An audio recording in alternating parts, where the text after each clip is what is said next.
Hey everyone, welcome to this week's episode of Fish. Before we get going, we've got a quick, exciting announcement, which is that two of our colleagues, Jack and Manu, along with their chef friend, Rosie McKean, have just launched a brand new podcast called Lunchbox Envy. Yes, it's all the most interesting, weird, incredible facts about specific foods. Every episode is based around a food stuff, so bananas or garlic or sausages. There are a couple of episodes already out now. More will be released very soon. They really are fantastic. You might have heard Jack and Manu, the elves, on our spin-off show, Meet the Elf. They obviously have the bona fide research credentials of QI Elves. And then Rosie really knows what she's talking about in the kitchen. I've learned so many amazing things off the back of listening to these episodes. All the things that they pull out of their lunchboxes make you just go, what the hell is that? Jack, for example, pulls out a chocolate garlic bar, which was used by the British Secret Services in the war. I'd never heard of it before. You get these amazing untold histories, but also good advice on food. Yes, in fact, as a result, I have started slow cooking sausages.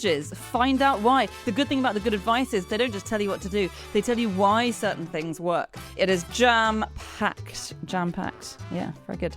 Jam-packed with interesting facts from why food tastes better if you eat it with your hands. There you go, toddlers, you've got it right. To how you can turn peanut butter into diamonds and make your fortune. Go and listen to it right now. Go to qi.com/lunchbox or wherever podcasts are available. That's right. So do check it out. Lunchbox Envy, out now. Okay, on with the show.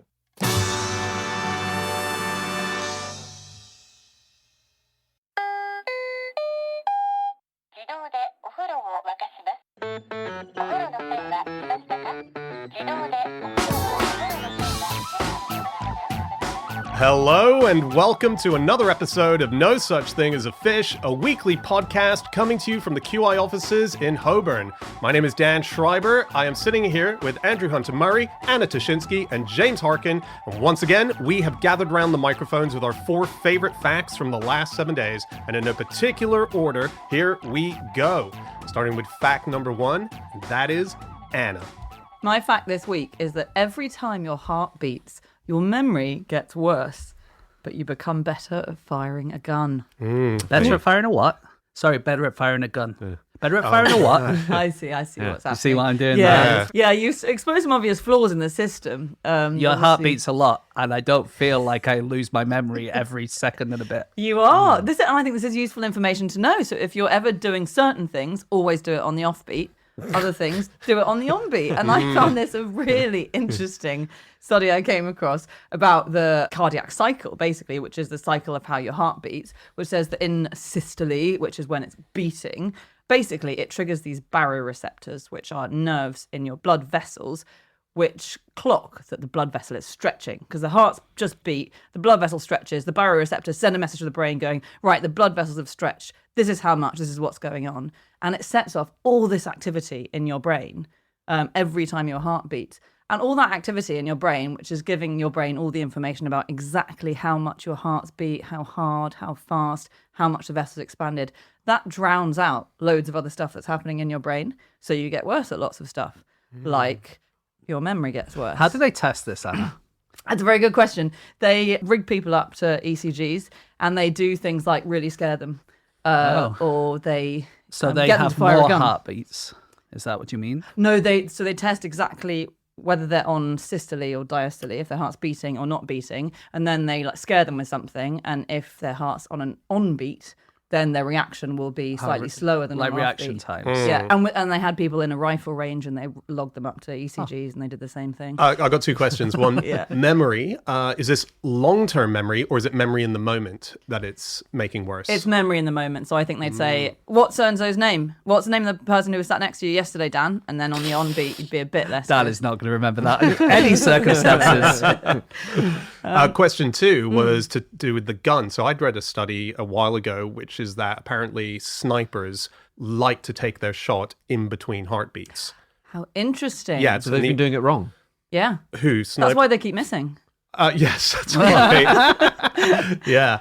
Well, it's a technique that they do, which is it's a bit of meditation prior to it, slow breathing. They time the shot. Apparently, if your heartbeat is raised and it's much higher than the blood pressure on your trigger finger, like pulses will come in there. It might make you pull a shot slightly differently. If I you can ever see watch that. biathlon, which is cross-country skiing and then shooting, Not at the same basically- time. Not at the same time. And that is the critical point because your heart rate gets really, really high because you're doing this really big exercise. And then you have to shoot. And the best players, the best people like Johannes Tingesboer, people like that, he would like really lower his heart rate. And you can see it. They often have it on the screen. It'll say what their heart rate is. And you can see it going down, down, down. And they won't shoot immediately. They'll let the heartbeat go down and then they'll shoot. That's really cool. So they do, okay, yeah. And that makes sense to make the heartbeat go down, I guess, because you're more focused, you're more relaxed. Yeah. I've watched my own heartbeat during surgery. What? Yeah. As in the actual heart itself? No, I haven't seen my physical heart sorry. pumping away. I mean, on a screen. I was having a minor operation, which I was allowed to stay awake for. Right. And you can see it, and they sort of accidentally left the screen like pointing a bit at my face. So I was trying to muck around and speed it up and slow it down. It's great fun. And were they inside? Did they have something inside your body? So their actual heart? Oh yeah. But you didn't have open heart surgery, did you? No, 'Cause that's not I minor said a surgery at minor all. operation. I like to play it cool, but even I would probably say that's a medium-sized operation. And when they actually put the extension in your penis, did your heart rate go up? Or? It made that noise like a slide whistle.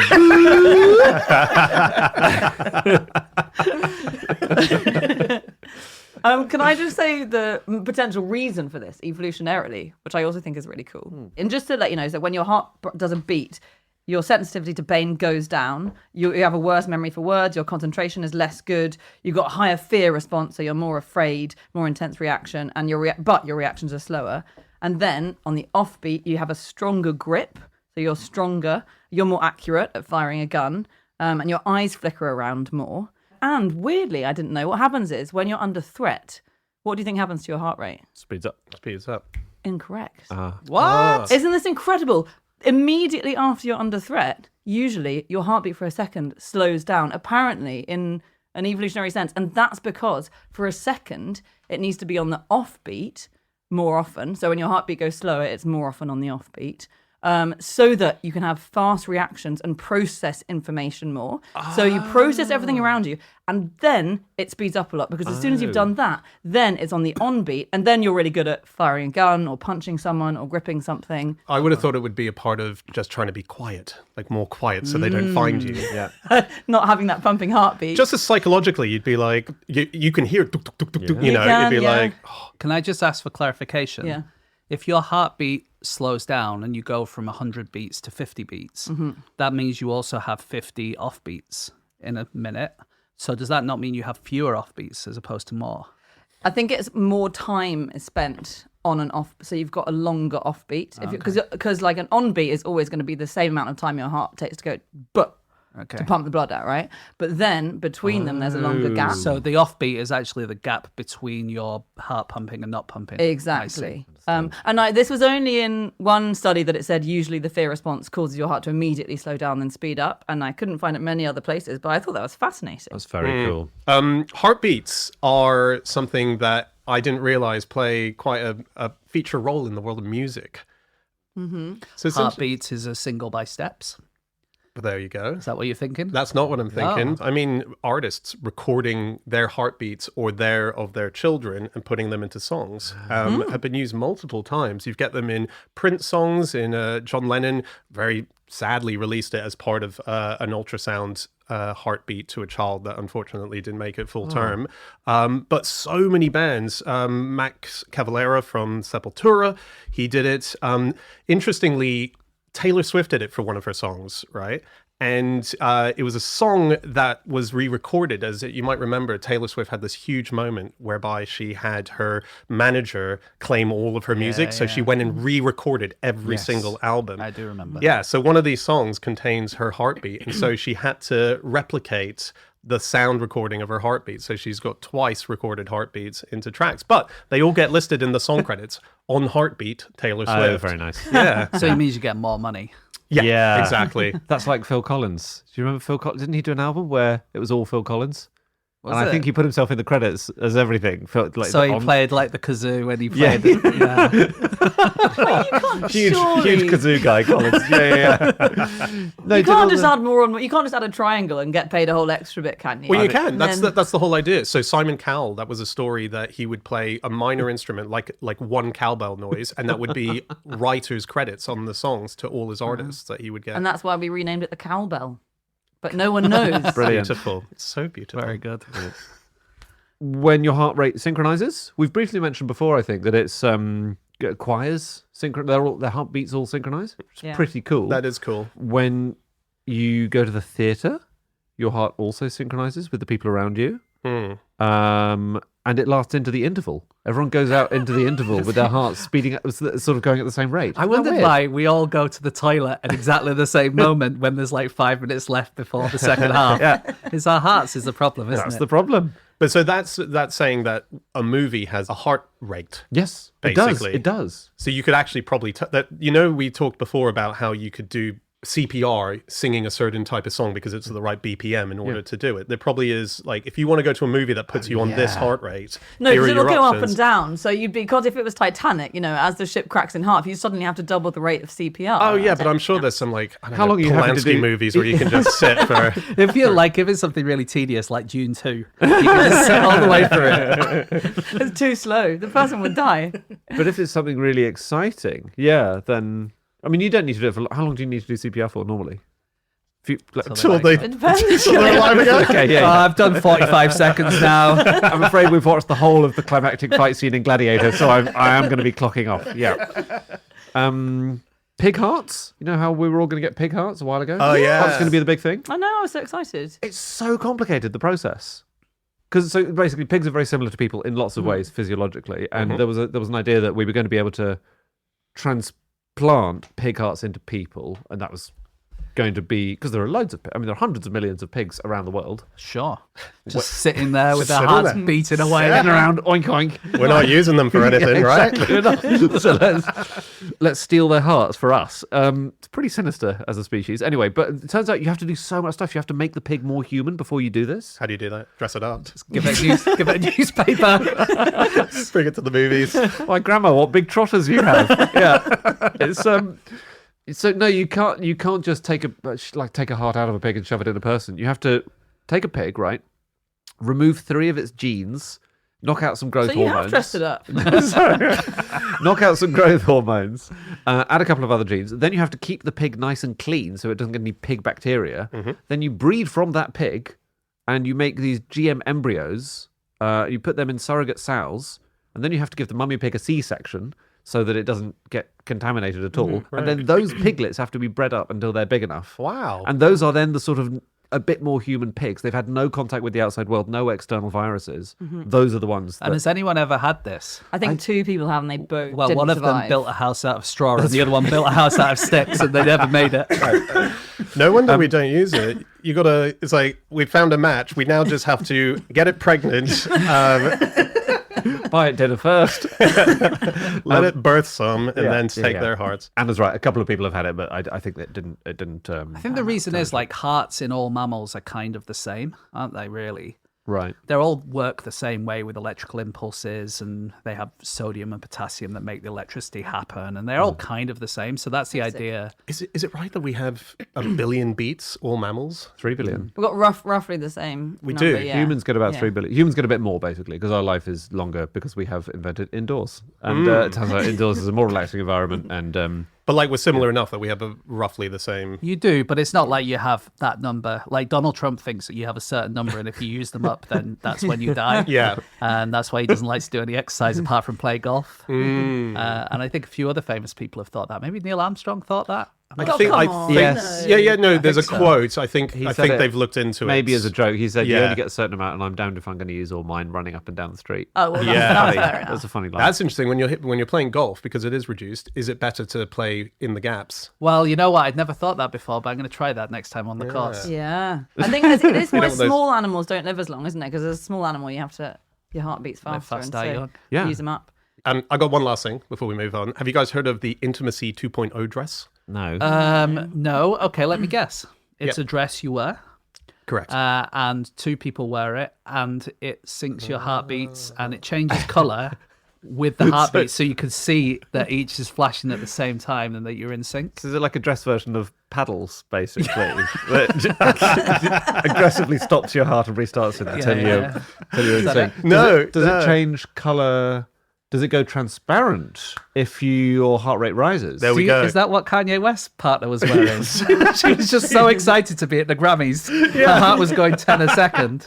But it's basically that. So it's a dress that you would wear. Obviously, no one is wearing this as far as I can tell. And it's got a neckline that plunges to the midriff, which if your heart rate rises and you're out on a date, it slowly makes the dress more transparent around sort of like the cleavage area and so on in order to... Crikey. Yeah, so But it's just enhancing... In the woods, you're wearing it and you're threatened by a lion. Now the lion's seen your naked flesh exposed. That makes the situation even worse. Well, fortunately, when you're panicked, your heart rate goes down, so you should be fine. Good point. Have you learned nothing Where did from she this go? section?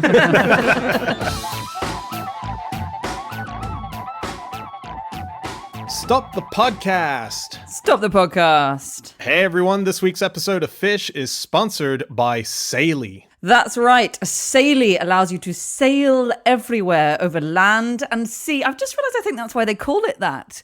And be able to surf the internet as you surf the waves. Or for anyone who actually wants to know what the hell we are talking about in this ad, what this is Saily eSIM plans. It means that if you're overseas and you don't want to be spending thousands of pounds calling back home, receiving texts and so on, you can be paying local rates through the Saily eSIM. They're available in over 190 countries and 8 regions, and they have some of the best rates online. That is correct. All you need to do to get the plan is download the Saily app, and there you go. You get global and regional plans. If you're planning on visiting several countries, you can do lots of regional plans. It obviously saves lots of time having to queue up for a local SIM card that then doesn't work, and you don't get a scammer trying to flog it to you.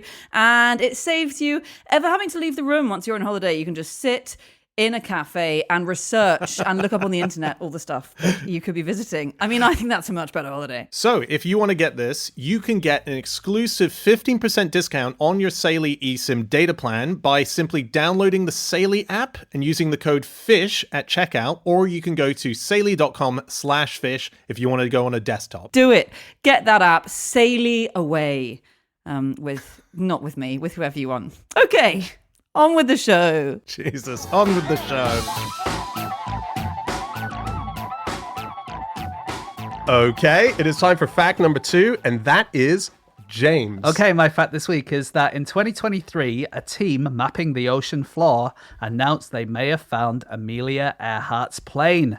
In 2024, they announced it was actually a plane-shaped pile of rocks. Could they not have looked a bit closer the first time round? Got It's a at second the bottom opinion. of the sea, Anna. Oh, it's amazing they found such a plain-shaped pile of rocks. It would have been cool if they had just announced we found a wicked pile of rocks shaped like a plane down there. Yeah. But they had to go a bit further and say it's one of the most famous lost planes ever. Yeah, so this is Amelia Earhart. We've mentioned her once or twice before. She was flying around the world in 1937, and she was about 100 miles from a place called Howland Island, which is in Kiribati. And she started running out of fuel, and we never heard from her again, basically. She gave one last radio call and then disappeared. And for the subsequent 90 years, people have been wondering what's happened to her. Yeah. Yep.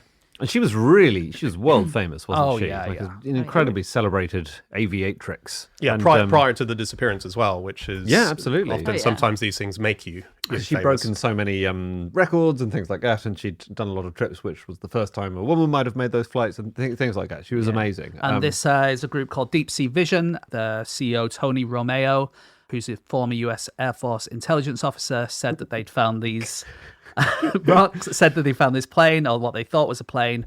And then they've done a bit more work and they realized that it is some rocks. And Tony said, talk about the cruelest formation ever created by nature. Yeah. And I can only agree. Because it's 100 miles from Howland Island, right? So if you see a plane shape I don't mean to be morbid, but when a plane hits the water, it often, especially a 1930s plane, it might not stay looking like a pristine plane all the way to the ocean bottom, you know? You should have been there. And what were they using to see it? Was it like a sonar thing that sent back a vague shape? The image does look pretty good. Is it very plainy? Oh, yeah, it's even got a little tail fin on it. Yeah, it looks really impressive. Yeah. Does it? Okay. It was a huge search for her at the time, as in the US Navy did a lot of searching. They even sent, I think, an aircraft carrier to the region which had 63 aircraft on it. So, you know, all those planes can go out making trips. And I thought you meant like an empty one, optimistically hoping to carry her aircraft back.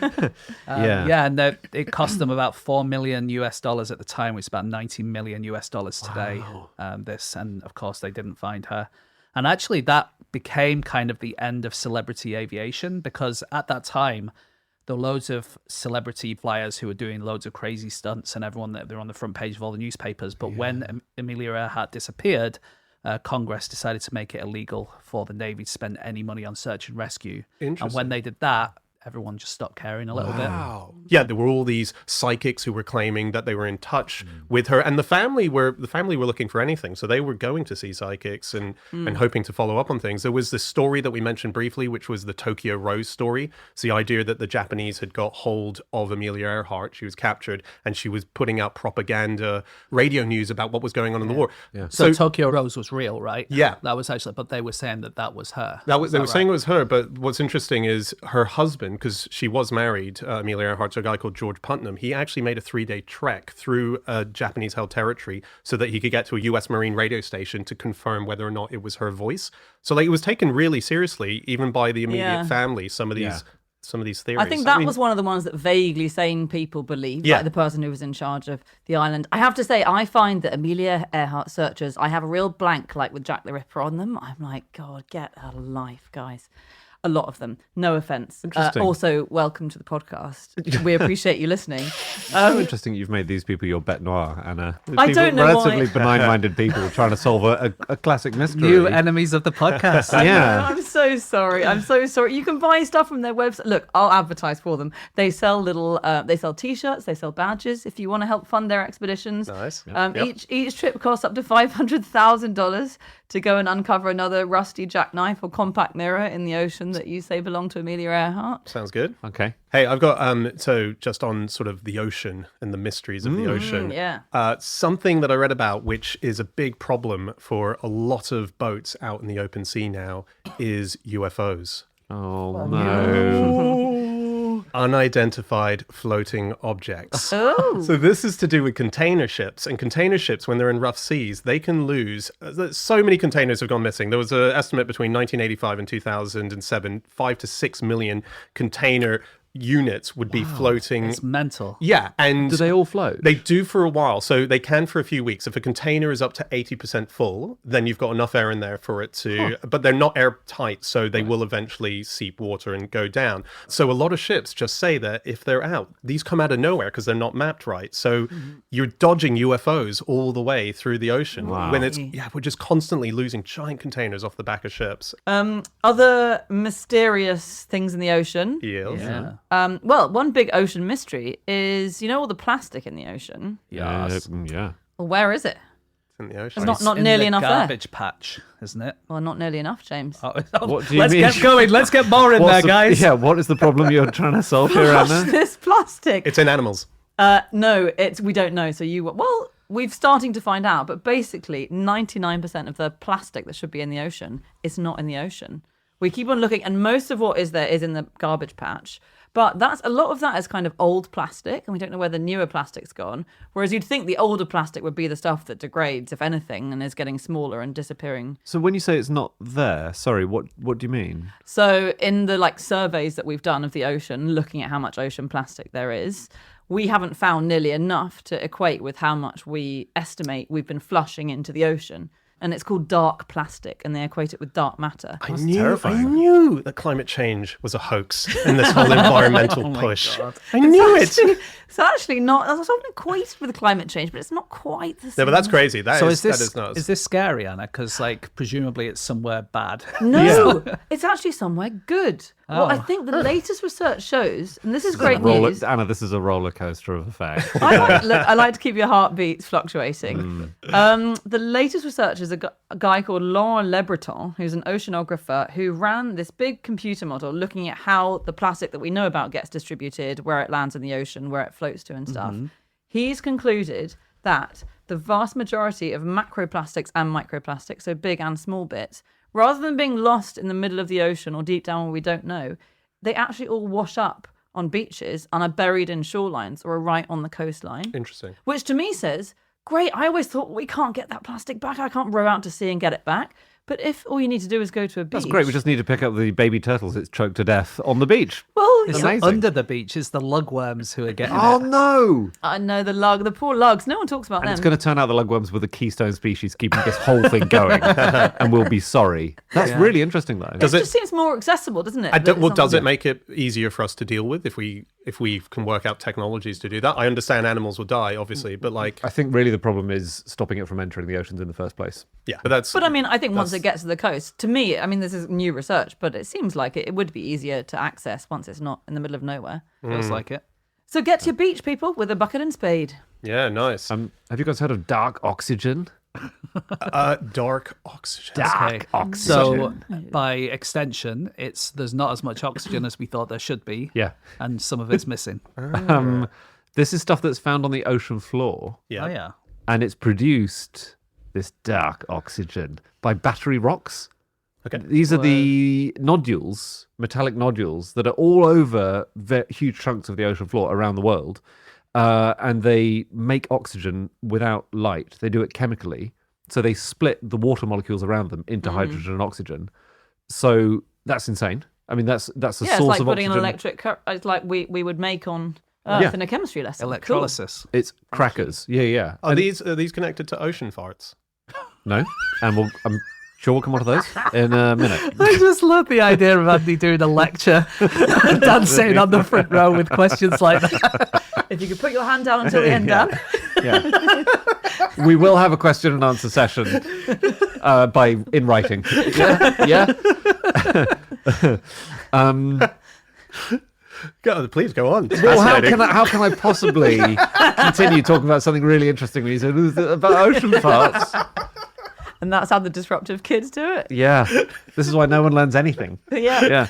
No, it's just interesting because there's a huge debate at the moment. I'm sure you're all keeping up with it in the International Seabed Authority about ocean mining the ocean floor. Like, are we going to do it? Should we definitely not do it? And Well, the problem is, one of the big problems is, obviously, logically, you say we shouldn't do it, but it contains so much stuff like lithium that you need. If everyone's going to have an electric car, you need these minerals. And Yeah. where are you going to get them from? So it's like this weird sort of balance, isn't do you it? get them from land, which we know causes some damage? Do we get them from the ocean, where we really have no idea what effect it would have? And so, like, it's Might be none. Might be absolutely like why not just do it, assuming it'll be none? That's And- really big, the ocean, isn't it? it's huge. Yeah. So, but it is a really big debate at the moment. And So lots wait, of- these batteries, how are they? Are we mining these big ocean floor batteries? these are the nodules that people want to mine because they contain these Right. metals, and so it's being debated at the moment. And it was found in a study which was funded by a mining firm which is desperate to mine the ocean, and then it turned out, these might be a really important source of oxygen for all kinds of life, and so they were furious that they'd accidentally funded this study. One of the problem is that they are mostly found in something that's called siliceous ooze. And siliceous ooze is this kind of really low sediment at the bottom of the ocean, but it accumulates about 1 to 3 millimeters every 1,000 years. Wow. So once you dig it up, it's going to take a while to get back. Oh, because we're probably going to dig faster than that. Because we dig faster than 1 to 3 millimeters, don't we? My company is suggesting that we will do faster than that. And I've invested. So, Interesting. well, there is one kind of ocean drilling which is good, and that's the scientific research kind.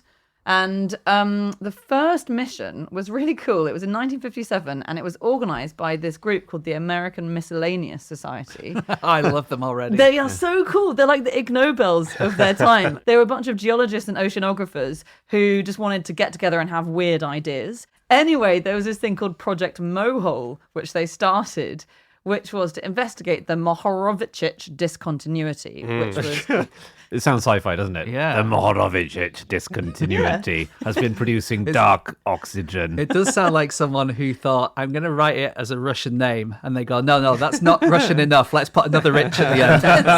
there are too many O's and too many itches in it for me, to be honest. But that's this bit between the crust of the Earth and the mantle, where suddenly seismic waves start moving much faster. And it was the only reason we knew back then that there was an Earth's crust. So these guys, the Miscellaneous Society, were like, well, let's go and dig into the ocean and find out what's happening. It ended up being a failure, but it started off this thing that happens today a lot, where we dig into the ocean floor and pull up all these cores and find out loads of cool stuff.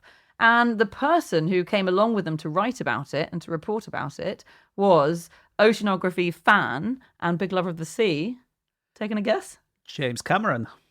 He, I think, in a former life, maybe this is who he was. Jacques Cousteau. In 57. Ooh. Jacques Cousteau? Yeah, no. I can give you a clue by saying one of the lesser books he wrote was called Steinbeck and Rickett's Sea of Cortez. So John Steinbeck.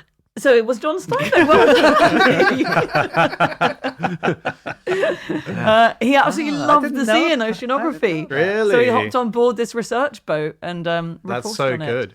Mentioning Jacques Cousteau, the Calypso and his efforts of ocean mapping are some of the greatest that we've ever had. On his ship... Was the Calypso his ship? The Calypso was the ship. It was a very famous ship. And he had 3 tanks that would be there to take out to sea. So you had the diesel to run the ship. You had the water to drink. What do you think his 3rd tank was? Probably ocean farts, which he's bottled Yes. along the way. Thank you for reminding me. We didn't pick up on my question. Is it just like bilge water to keep him... Wastewater. Yeah, wastewater. So to not pollute the sea. No, Is it just whiskey or something? it's wine. I'm not happy. He had a giant wine tank lovely. attached to the ship in order to, For drinking? of course, for drinking. Right, not for some kind of fuel purpose. Or It's Jacques Cousteau. Right. He's going to be, and his French buddies drinking as their Amazing. Have you Right. guys heard of, while we're talking about weird rock formations, do you guys know about the Ararat anomaly? So Mount Ararat. Mount Ararat, yes. Above land.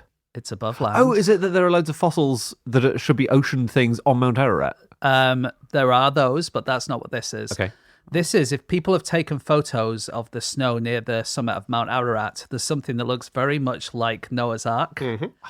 Brilliant. And if you see the pictures, you can kind of see where they're coming from. I mean, they're very fuzzy. But the interesting thing is, this was classified as secret for the US Air Force from 1949 until the 90s. Wow.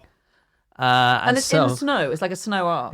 it's basically just a jagged bit of Is it rock. A is an arc-shaped pile of rocks. Precisely. Precisely. Yeah, why do you think it was classified as secret for so long? Because it might provoke religious conflict. Interesting, because obviously a lot of believers think that this is evidence that the Bible is true. Yeah. But no, that wasn't it. Okay. It's much more quotidian, much more boring than that. People might visit and they didn't want to visit. Basically, it's on the border of the Soviet Union. And so there was lots of things happening around there between America and the Soviet Union, so they didn't want any photos coming out. Okay, But very obviously the conspiracy theorists were like, oh, what are you hiding? What are you hiding? Yeah. nice. Yeah, Noah's Ark. Noah's in there. You're keeping him prisoner. I've got one last thing. It's very silly, but I was looking into people and how they managed to survive the ocean once they've been lost, and people are out looking for them. So there was a group of people, 8 men and 7 women, and they were stuck out on a sort of life raft situation. No one there to save them. They have no water. How do they survive? And they managed 12 Huge barrel days. of wine floats up. How long did they manage? I think they were out there for 12 days. Like drinking so- turtle blood. That is So not we're in a that thing, territory. like, They've got to find a source of food. drinking the little bit of liquid you get in a fish's eye. You said that before. Ooh, No. Where were they? We covered turtle blood enemas in the past. Yeah, turtle blood enemas. Family. They were on a journey to Puerto Rico. Okay. So one of the people on the boat was Faustina Mercedes. She had back at home a 1-year-old daughter, which meant She was still lactating. she was lactating. And so she offered up her breasts to everyone on the boat. And every day, How many people were on the boat? so there were a lot. There were It 8 was a men. cruise ship. 2,000 people. Oh, Lord. Queuing up every day. 8 men, 7 women. every day they would take a quick couple of sips, and then that was just keeping them at bay. And in order to feed herself, her sister would go on the breast and then pass the milk back to her. Oh, through her clever. mouth. Yeah. Wait, does That's, that keep her going? Does that? It feels like that's Certainly wouldn't. Not a It doesn't make perpetual any Doesn't make any at all. sense. Doesn't make any sense. Doesn't make any I know. sense. Many people have pointed this out, Women but it's... aren't producing milk out of nowhere. But it deals with your dry mouth. You know. It's basically they're very, very slowly cannibalizing this woman. Yes. yeah. Yeah. Yeah. Yeah. That's She motherhood. must have been quite saggy by the end, was she?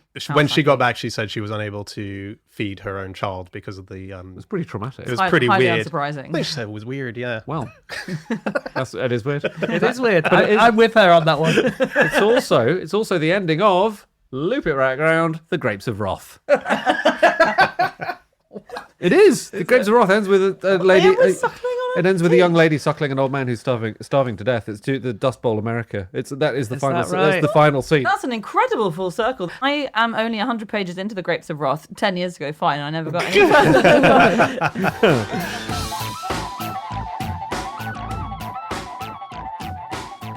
Okay, it is time for fact number 3, and that is my fact. My fact this week is that when the Forbidden City in China had its first telephone installed, it was first used by the emperor to make prank phone calls. This was the last emperor of China, known as Puyi, and after having the phone installed, he went through a phone book. He found one of his favorite opera singers, a guy called Yang Xiaolu, and he called him up and he said, "Is this the great operatic singer?" And he said, "Yes." And then he just giggled and hung up. It's not. He hadn't developed the pranks by that point. I No, would that's say. not Bart Simpson level, is No, it? No. Well, the second one is closer to sort of teenage pranking. He would call up local restaurants and he would order a bunch of food to an address that wasn't Brilliant. the Forbidden City. And So Good stuff. here's a question. It sounds like everyone in the country had telephones apart from him. yeah, possibly. I mean, well, the emperor was kind of isolated from the rest of the yeah. world. They were sort of, no one was really allowed into the Forbidden City who weren't part of the system. Okay, we should probably explain who he was then. Well, yes. So he was he was no longer really the emperor by the time we're talking about when he was a teenager. So he was born in 1906. He became the emperor in 1908. Then he was deposed in 1911 because he'd done such a terrible job. Because he Yeah, pooed and he his screwed pants, everything up. he'd thrown his toys out of the pram or something. It's like having Boris Johnson in charge over there. Yeah. But he was allowed to stay in a palace and keep living as though he were the supreme authority, even though he wasn't. So it's really strange. Well, he was a figurehead, wasn't he? That Yeah. is a bit like Boris Johnson and Dominic Cummings, isn't it? Yeah, It's exactly. exactly that. Yeah, I'll yeah. let you stay. But when he asked for his phone in the first place, he was told there is nothing in the ancestral regulations to provide for this. Because obviously his ancestors hadn't said, "Oh, I've got to have a phone." You Yeah. can't predict So- these things. It was a really weirdly old-fashioned. And his father said it would upset imperial dignity if outside voices could ring in to the palace. Okay. So there was controversy about it at the There time. were, absolutely. And he only really knew about the phones because he had a British tutor who was a guy called Sir Reginald Fleming Johnston. Not a sir at the time, I don't think, but he became the English tutor to Puyi. And he was the one who mentioned it. He was like, "You've got these things called phones." And he said, "I'd love one." Johnson got pranked all the time by Puyi.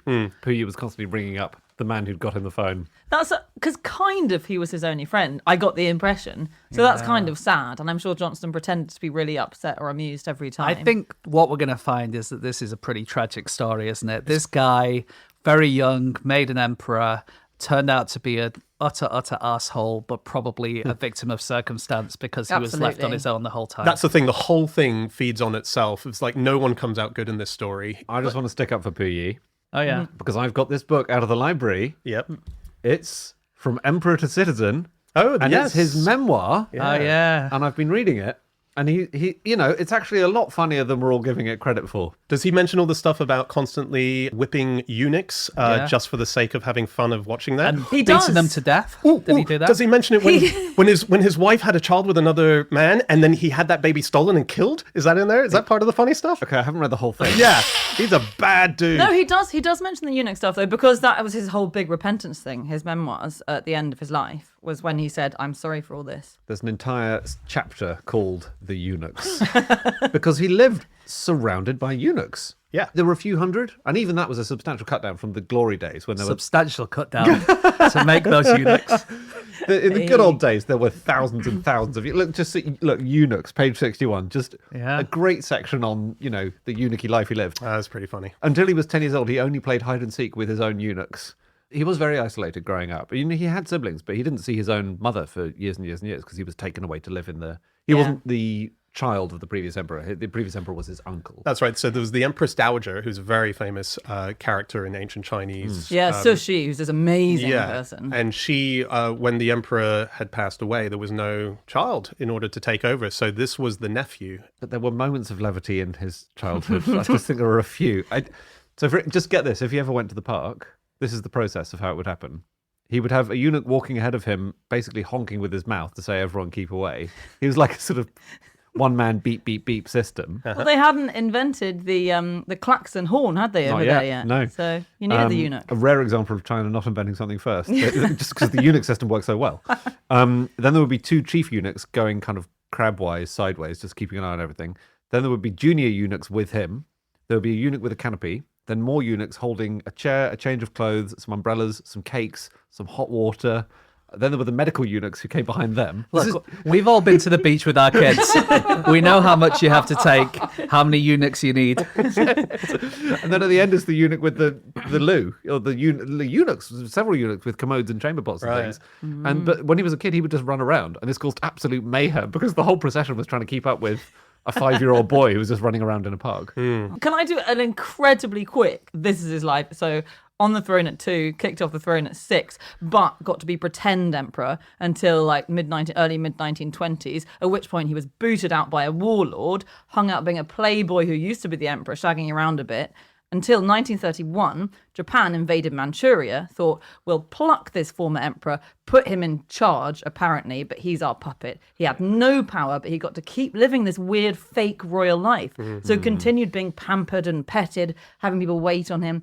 No power. Then Japanese surrender 1945. He's fucked because the Soviets come. They put him in prison for 5 years. Then they hand him over to the Chinese, who re-educate him. The communists at this point. Who are communists. Re-educate him. He comes out, bona fide communist, and ends his life a gardener. Mad life. It is a mad life. And re-education is like being in a jail cell, right? Like it's like going back to school, Dan. You're being conditioned. yeah, it's like a British boarding school. Maybe that's why I think all this sounds absolutely par for the course. We were constantly firing air guns at the eunuchs at my school. And he did, and that final bit of life where he became a gardener, it's fascinating just reading how useless he was in day-to-day activities, where he would sort of forget to flush a toilet or know any directions or all these basic things that you would... Shoelaces. Yeah, Someone shoelaces. just done his shoes for him his whole life. I found it... I really question this, but I mean, all the historians say it, that when he was being re-educated by China, it was partly to say, be a communist and apologize for uniting with the Japanese. And it was partly to say, here's how to look after yourself. And they taught him to tie his shoelaces and brush his teeth. He was breastfed until the age of 8. Yep. And at that point, the powerful dowager said, I think it's probably time we removed your wet nurse from you, which made him very sad because I believe was still enjoying it. But he was stranded out in the Pacific at the time, wasn't he? He had no other sustenance. If you were the Empress Dowager in this weird fake palace situation, it was a real palace, First of all, what is an Empress Dowager? So she's the widow of the emperor who is now in a senior position, kind of like a regent. Yeah. She's got a lot of authority, but she's not technically So she basically runs everything. Exactly. But she's putting in little puppets to do her work for her. Like, Because so arguably this guy, even though he was emperor 3 times, he was never really in charge at any Absolutely. stage. Never. Absolutely. He just wasn't in charge. So the dowager would have been the one really controlling things, saying, I think maybe we should stop breastfeeding you now, that kind of thing. Well, more like, I think maybe we should invade Mongolia now. Yeah, exactly. Yeah. They had this thing in the palace, and again, this is after the First Revolution, so they're not really in charge anymore, but they're still treated with a lot of respect. There was an As You Wish lodge, which was one of the 48 offices that the staff were working in, and if the Empress Dowager decided she wanted to do some painting, the staff at the lodge would make her the painting already. They basically made her a paint by numbers, and she just had to fill in the colours and put a title on it. Great. What a great Awesome. service. How cool was that? Wow. Yeah. I want that. He married 5 times, which was easier to fit in when you're allowed multiple marriages at once, as you were.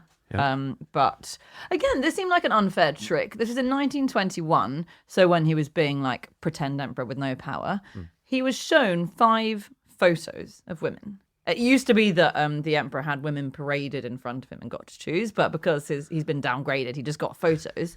And he was asked, choose who you like best. He picked one, and then they chatted amongst themselves. The other people at court and went, no, she's not fit enough.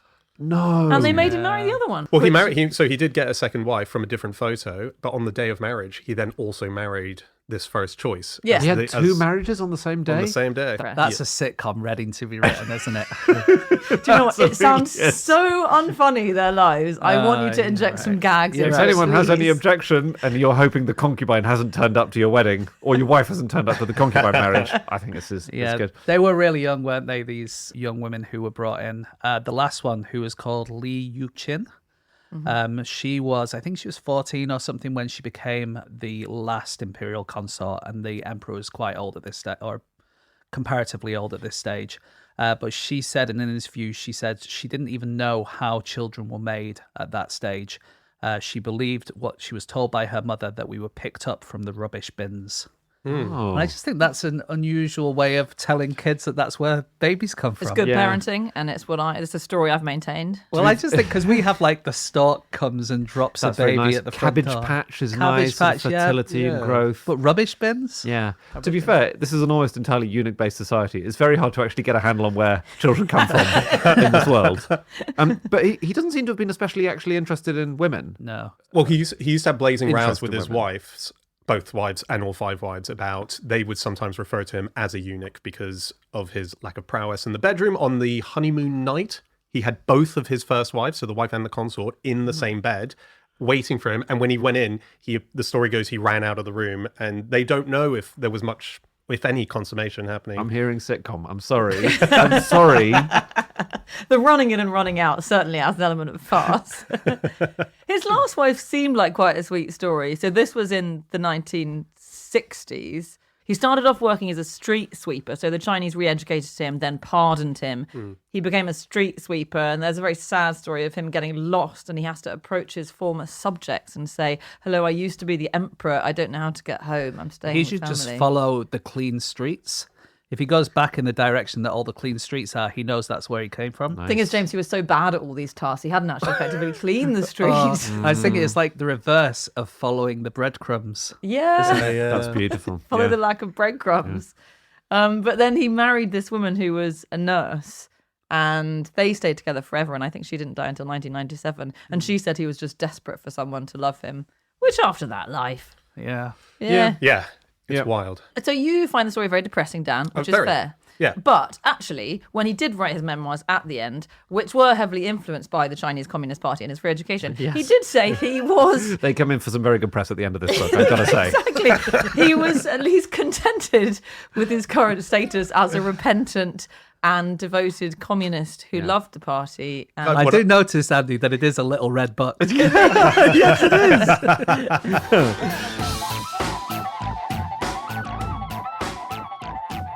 Okay, it is time for our final fact of the show, and that is Andy. My fact is that the film Spider-Man once cast 2 crowds of identical twin extras so they could film the same scene at the same time in different places.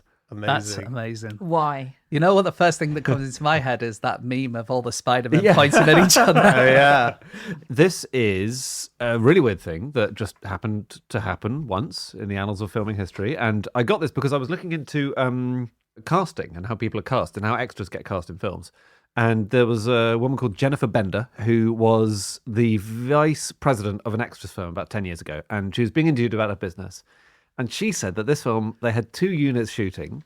You have Sorry, 2 eunuchs. there's a main unit and a second unit, and they needed due to just the nature of film. It's so weird when you ask anyone about the world of film why their stuff is so weird.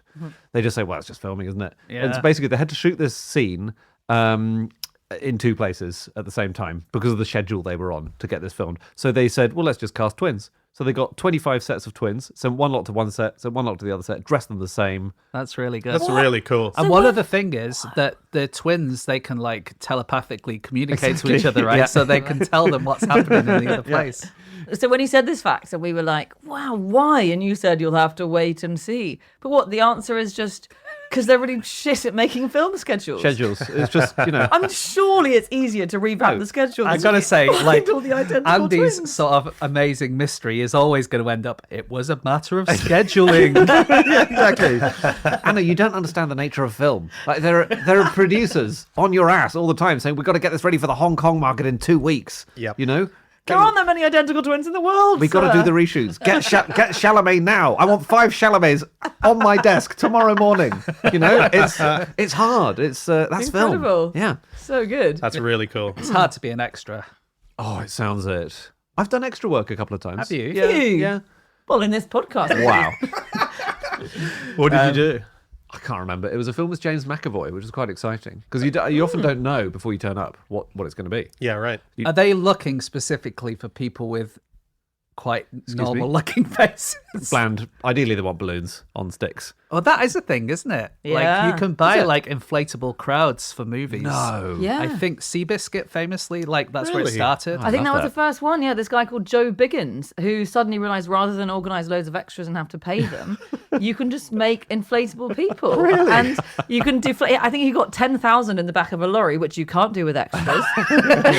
That's against union rules. Yeah. It is. Oh, they're very annoying about that. Oh, I really hope, like, in the background of, like, a movie like Gladiator, if you look carefully, there's just a slowly flopping, deflating. They're floating away, unfortunately. It's helium. Weirdly, That's really appendages cost extra, so he charges $50 for the torso. So is this from a big distance that you're shooting? Of course, because it couldn't be a Yeah, scene it where you've got is. people It's walking like around the crowd scenes, really. Right. So in Yeah. Seabiscuit, they're running around a horse track, aren't they? So And that's so kind it's of like, perfect. and what you do is you get loads of them, and then you get some humans in between them, and your eyes are naturally drawn to the humans. So the rest of it is just background. That's brilliant. It's amazing what we don't notice. I read about a movie that was made by actually an old buddy of mine called Anthony Ng, where he tracked down the lady who has the Guinness World Record for the most extras appearances in movies. So her record was 1,951. And they're everything from, she said she was on 80% of the Carry On films. She was in the very first episode of EastEnders. She remembers being on a set one day with a guy having a great chat in the lunch hall. And then he's the lead in a movie years later. It's David Bowie who says, hey, we had a great chat. And they reconnected through that. So she sees people go up. That's great. So her name's Jill Goldston. And we know that she has appeared in 1,951 movies. Certainly she had at that point for the record because her husband is an accountant and he marked down every time. He just got obsessed with making sure that he had lists of what was going on. Yeah, so there's a whole documentary about her and all her little things that she learned along the way. Don't look at Tom Cruise when he's on set, all Are we that sort saying of stuff. because her husband's an accountant, therefore sort of a really boring guy who loves tallying up mundane He just happened to information? do it. Yeah, he liked making Excel spreadsheets. Fair. Again, Full respect. Yeah. She, Don't point at me when you talk about a boring guy. It's offensive. When we say someone comes from central casting, Oh, yeah. that's a phrase, right? Is it? This is sort of, he's straight out of central casting. I mean, Yeah. someone's a bit of like a stock character. Or like if someone turns up and they're an accountant and they're wearing a grey suit and they're carrying a grey briefcase Got and it. they're got a rolled up umbrella. Yep. Central casting is an actual company, which I didn't know Yeah, that's until so I was cool. researching this. And it's 100 years old this year because it started in 100 years ago. 1925. You could do the maths. Well done. Wow. Are you an accountant? Yeah, and just that was the firm that Jennifer Bender was the vice president of, and they Okay. place hundreds of thousands. Even now, these days, they place hundreds of thousands of people a year. American based or here? Certainly in America, and I think all over. And lots of people started out there. David Niven started out there. He's a famous actor. an extra. He was registered as Anglo-Saxon type number 2008. And in the 1920s, extras were categorized into groups because you just needed like a job lot of people who looked a particular way. And the groups included blonde, beautiful, Latin, nurses, swimmers, and toothless. Wow. Sometimes you could tick a few boxes, couldn't you? Multiple, beautiful but toothless. I haven't got 2 gigs. The Lord of the Rings films have got a lot of extras in, haven't they? Famously. In fact, they pretty much cast everyone in New Zealand in those movies, I think. Yeah. In Return of the King, they brought in some members of the New Zealand Army, and apparently they were way too enthusiastic and kept breaking all the wooden swords and stuff.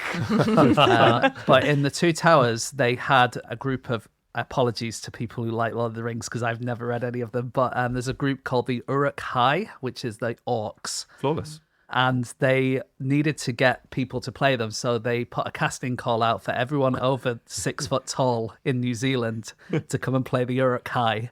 And they couldn't find enough people, so they said, okay, everyone who's over 5 foot can come in. And they brought in all these like slightly shorter men, and they were known on set as the Uruk Low. Brilliant. Ouch. Brilliant. You're having a fun day out as an extra on a movie. Can we get the Eric Lowe in? Yeah, we would. That's how many? Do you know how many extras were used on those movies? It'd be in like the tens of thousands, tens right? of thousands for sure. Yeah. So the one that gets cited as the movie that possibly will never get broken for most extras is Gandhi, which had 300,000 extras, which is pretty extraordinary, and that was for Gandhi's funeral scene. They weren't all paid though. No. As extras, like 200,000 of them were just people who were milling around. Yeah, that's true. And that's often sometimes the case. It's just actual people in the background. There is a big list of movies of the most extras ever used. Lord of the Rings is in there as well. And another one is The Last Emperor movie, which was filmed based on Puyi. It was filmed in the Forbidden City. It was an extraordinary achievement of British filmmaking because they managed to get access to the Forbidden City itself to film inside. So even when the Queen was over there, she couldn't visit it because they had priority access over filming in there. It was a big deal. It was a big collaboration. Well, she could have if she applied to be an extra. Yeah. You're right. Is it a comedy? Yes, it's Is it a sort hilarious. of a raucous eunuch-based comedy? Have you guys heard of Walla groups? Wallow? Walla, Walla. Voila. Yeah. No. Rick Waller was a singer from the early days of Pop Idol.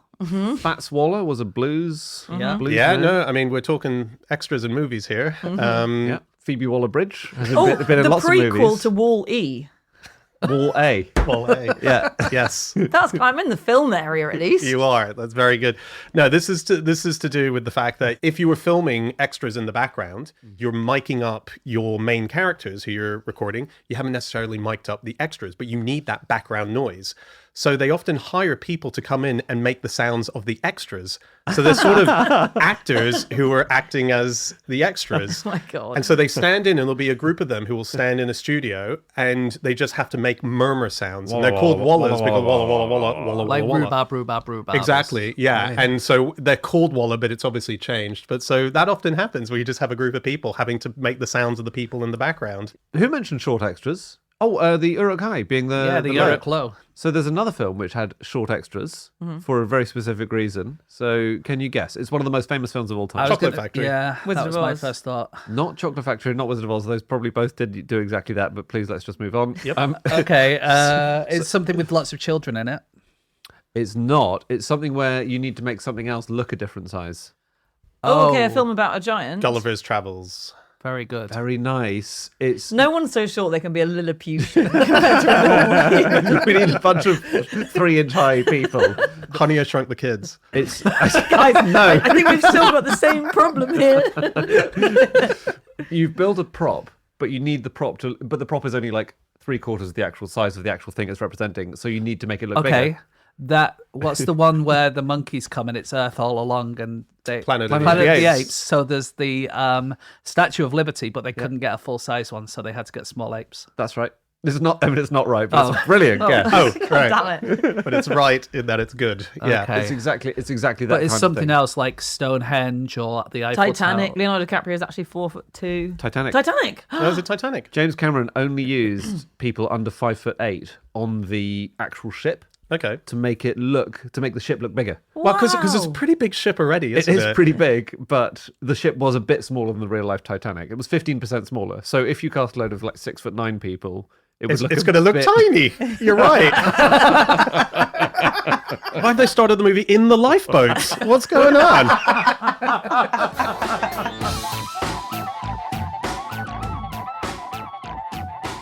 Okay, that's it. That is all of our facts. Thank you so much for listening. If you'd like to get in contact with any of us about the things that we've said over the course of this podcast, we can be found on our various social media accounts. I'm on Instagram on @Schreiberland. Andy, I am on Blue Sky at Andrew Hunter M. James, I am on TikTok. No such thing as James Harkin. And Anna, if they want to get to us as a group, We are on @NoSuchThing on Twitter or @NoSuchThingAsAFish on Instagram, or you can email podcast@qi.com. that's right.